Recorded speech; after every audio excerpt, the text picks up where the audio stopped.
ৰঙিয়াত আৱাসীয় বিদ্যালয়ৰ শুভাৰম্ভণি। নেতাজী সুভাষ চন্দ্ৰ বসু আৱাসীয় বিদ্যালয়ৰ শুভাৰম্ভ।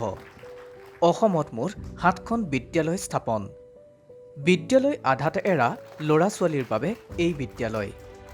বৰ্তমান সমগ্ৰ শিক্ষাৰ অধীনত সকলো ল'ৰা ছোৱালীকে বিদ্যালয়মুখী কৰাৰ এক প্ৰয়াস চলিছে। তাৰেই অংশ হিচাপে এই ধৰণৰ বিদ্যালয়ৰ স্থাপন কৰা হৈছে। ইতিমধ্যে ৰঙিয়াৰ নেতাজী সুভাষ চন্দ্ৰ বসু আৱাসীয় বিদ্যালয়কে ধৰি অসমত মুঠ 7খন বিদ্যালয় স্থাপন কৰা হৈছে। এই বিদ্যালয়ৰ জৰিয়তে ৰঙিয়াৰ লগতে ইয়াৰ দাঁতিকাষৰীয়া অঞ্চলৰ ল'ৰা ছোৱালীসকল উপকৃত হ'ব বুলি আশা প্ৰকাশ কৰা হৈছে। বিদ্যালয়ৰ শুভাৰম্ভণি অনুষ্ঠানত উপস্থিত থাকে ৰঙিয়াৰ স্থানীয় বিধায়ক ভৱেশ কলিতা, কামৰূপ জিলাৰ বিদ্যালয়সমূহৰ পৰিদৰ্শক অপূৰ্ব ঠাকুৰীয়া, ৰঙিয়াৰ ভাৰপ্ৰাপ্ত মহকুমাধিপতি দীপন বৰ্মন, বিশিষ্ট শিক্ষাবিদ পৰেশ বৈশ্যকে ধৰি বহুকেইগৰাকী বিশিষ্ট ব্যক্তি। News desk report, Pragjyotish live. বিদ্যালয় ত্যাগ কৰিবলগীয়া হয় আৰু তেওঁলোকক বিদ্যালয়লৈ উভতাই আনি সুশিক্ষাৰে সুশিক্ষিত কৰিবৰ কাৰণে বিশেষ কিছু কাৰ্যক্ৰমৰ ভিতৰত আৱাসীয় বিদ্যালয় আৰু দেখা গৈছে যে অনা আৱাসীয় যিবোৰ কাৰ্যক্ৰম আছে তাতকৈ আৱাসীয় বিদ্যালয়ৰ ছাত্ৰ ছাত্ৰীসকলে যথেষ্ট সুফল লাভ কৰিব পাৰিছে।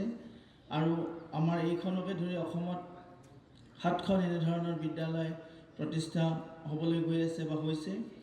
পৰিকাঠামো থাকিব, বিদ্যালয় গৃহকে আদি কৰি ইয়াত যিসকল শিক্ষক কৰ্মচাৰী থাকিব তেওঁলোকৰ থকাৰ সুবিধাৰ কাৰণেও ইয়াত আন্তঃগাঁথনিৰ ব্যৱস্থা কৰা হ'ব।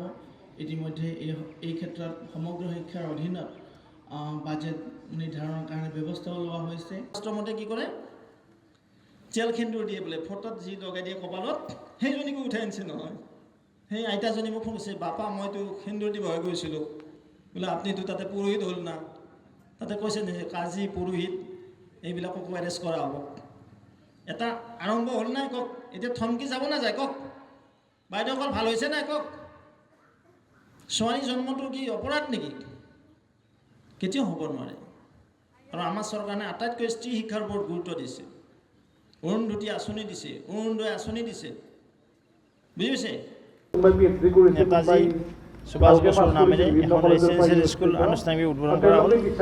আৰু ইয়াৰ লক্ষ্য হ'ল যিখিনি ড্ৰপ আউট ষ্টুডেণ্ট আছে বিভিন্ন কাৰণত বিভিন্ন সময়ত স্কুল এৰিবলৈ লগা হৈছিল, সেই ছাত্ৰ ছাত্ৰীখিনিক পুনৰ আকৌ একাডেমিক কেৰিকুলামত অনাৰ কাৰণে এই ড্ৰপ আউট ষ্টুডেণ্টৰ কাৰণে এই স্কুলখন ইয়াত স্থাপন কৰা হৈছে। আশা কৰিছোঁ ৰাইজে এই স্কুলখনৰ সমাদৰ কৰাৰ লগতে যিখিনি ড্ৰপ আউট ষ্টুডেণ্ট আছে সেইখিনি আকৌ আমি এই একাডেমিক ইয়াৰত আমি এণ্ট্ৰি কৰিবলৈ সক্ষম।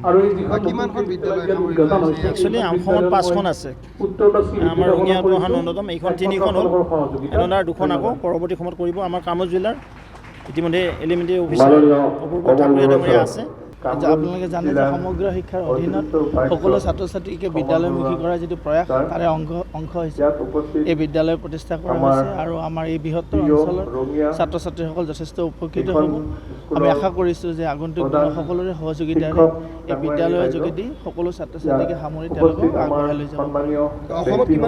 7খন বিদ্যালয় ইতিমধ্যে স্থাপন হৈছে আৰু তাৰ ভিতৰত আমাৰ ৰঙিয়াখন অন্যতম।